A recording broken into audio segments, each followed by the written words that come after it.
dia, nono ano. Hoje vamos continuar então com os nossos estudos sobre o capítulo 20, as ditaduras no Brasil e na América Latina. Hoje ainda vamos falar sobre a ditadura aqui no Brasil, tá? Vamos falar a página 133, a página 137, tá? Então, quem estiver com o livro aí na bancada, na mesa e tal, por favor, pode acompanhar, ok? O período que nós estamos falando, então, essa ditadura civil-militar, ela ocorreu de 1964 a 1985, ok? Ela inicia com um golpe que derrubou João Goulart em 1964 e se encerra, então, com a posse do José Sarney na presidência em 1985. Tá? Isso vai somar 21 anos. Nesses 21 anos, então, o Brasil foi governado de forma ditatorial e houveram 5 presidentes nesse período. Esses 5 presidentes foram militares, tá, de alta patente do Exército Brasileiro, e eles tinham o apoio dos setores econômicos e políticos conservadores brasileiros, além dos Estados Unidos. Então, a questão desse golpe militar, isso era algo que já vinha se protelando, digamos assim, tá? Não foi algo que, do nada isso vai acontecer, tá? Isso já vem, alguns setores brasileiros já não estavam, muito satisfeitos com o que estava se passando naquele período, tá? Quando o João Goulart, o Jânio Quadros vai renunciar, ao cargo, o João Goulart assume e ele era um partido diferente do Jânio Quadros. Tá? Eles não eram do mesmo partido, então eles tinham opiniões opostas, digamos assim. E aí o maior projeto do Jango foi, que era o apelido, do João Goulart, foi as reformas de base, tá?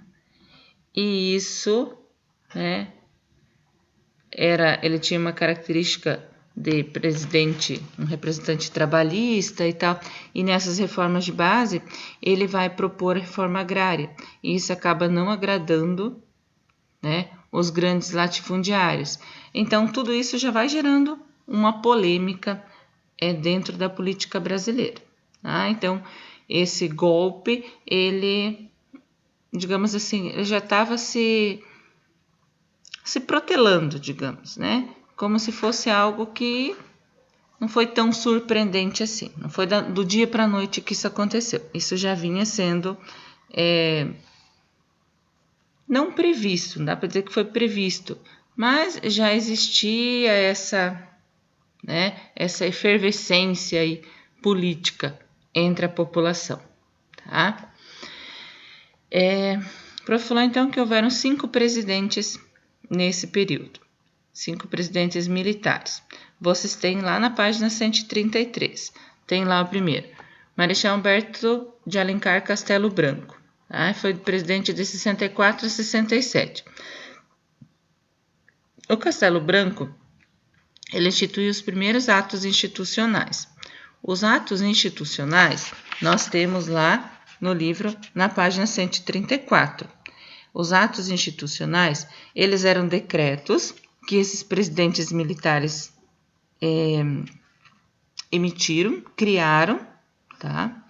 Isso a partir de 1964, e o objetivo desses atos era legitimar as ações deles, ou seja, mostrar que aquilo ali era uma lei, que o que eles estavam fazendo estava previsto em lei, que não era algo aleatório que eles estavam fazendo, tá? Para dar mais segurança também para eles. Então, os atos institucionais era como se fossem adendos, como se fossem leis criadas para complementar a Constituição. tá? O segundo presidente, então, o Marechal Arthur da Costa e Silva, que governou de 1967 a 1969, tá? O governo dele foi caracterizado por muita repressão, por muita violência, por muita tortura. E o que marca o governo dele é o Ato Institucional 5, o AI-5 que a gente fala. Tá? Depois o prof vai falar um pouquinho específico do AI-5. O terceiro presidente foi o general Emílio Garastaso Médici, tá? O presidente Médici, como ele ficou conhecido, e foi também considerado assim, um grande repressor, um grande presidente repressor, e ele viveu o que ficou conhecido como um milagre econômico. Tá? Esse milagre econômico foi um período então de grande crescimento econômico e que ajudou a alimentar, digamos assim, um sentimento de patriotismo exagerado das pessoas. Tá? E isso serviu como propaganda para o governo dele. Tá? Então se vive, se fosse um falso milagre aí, né? Uma falsa, como é que eu posso dizer? A palavra correta me fugiu.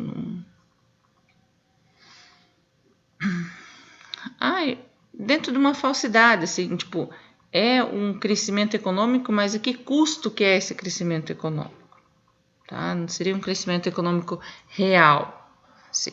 Mas pro momento a propaganda demonstra isso.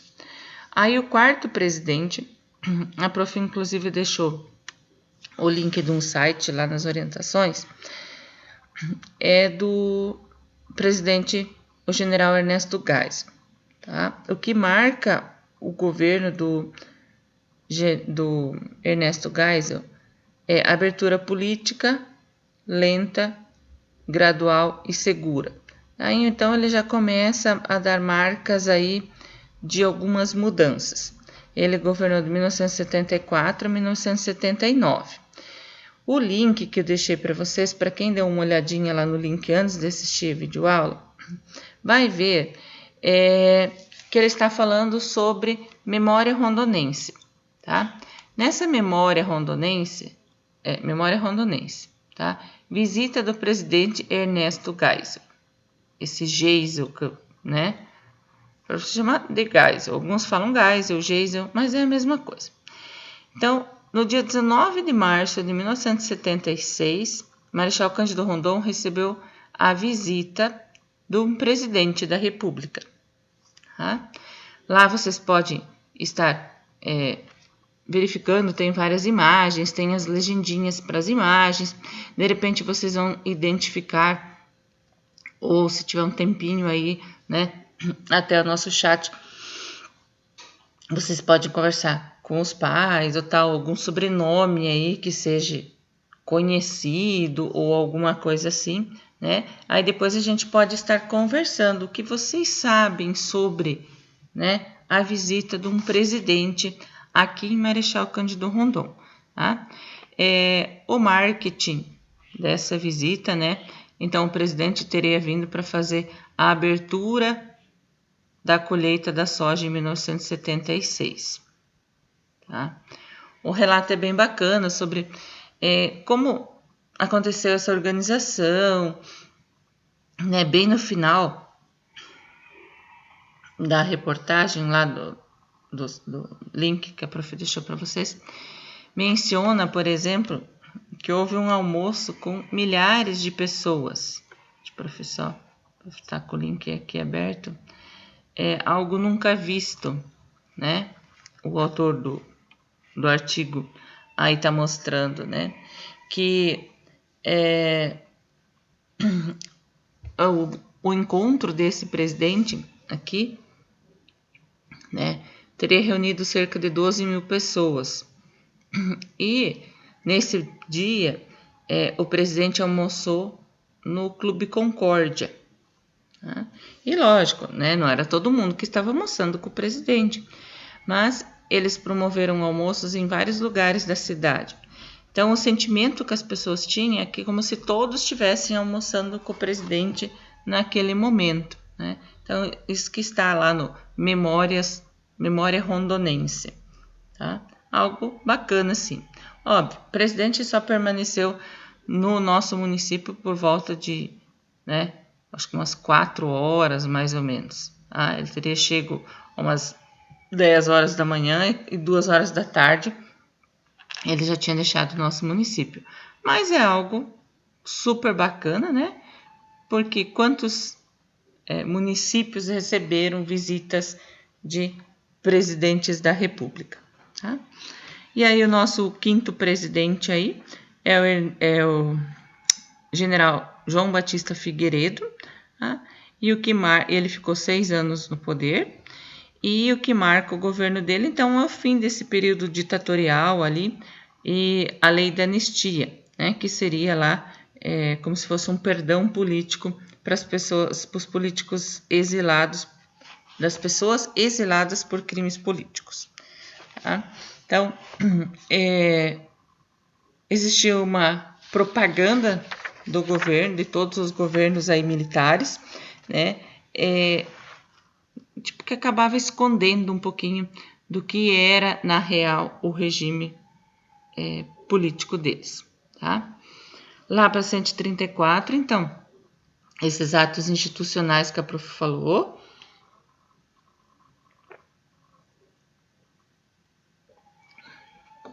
no total houveram 17 atos institucionais, alguns autores mostram 16 e tal, mas a grande maioria fala em 17 atos institucionais, e desses atos institucionais teria ocorrido mais de 100 atos complementares. Então, eles criavam leis que eram superiores à Constituição da época. Tá? Aí nós temos aí o ato institucional 1, 2, 3, 4, e cada vez eles vão sendo mais autoritários, digamos assim. Cada vez eles vão sendo mais... vão exigindo ou vão tirando mais a liberdade, vão reprimindo cada vez mais a população. E de todos os atos institucionais, geralmente se foca no AI-5, no ato institucional número 5.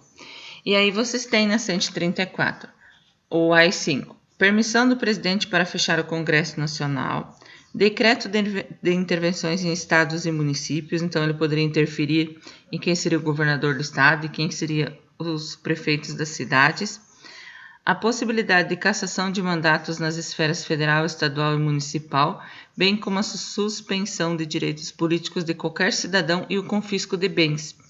Então, se ele poderia cassar um mandato, se ele poderia suspender direito político, se ele podia confiscar terras, ou seja, ele podia fazer o que eles bem quisessem, né? E a suspensão do direito a habeas corpus para crimes considerados políticos. O habeas corpus é uma expressão que vem do latim, né?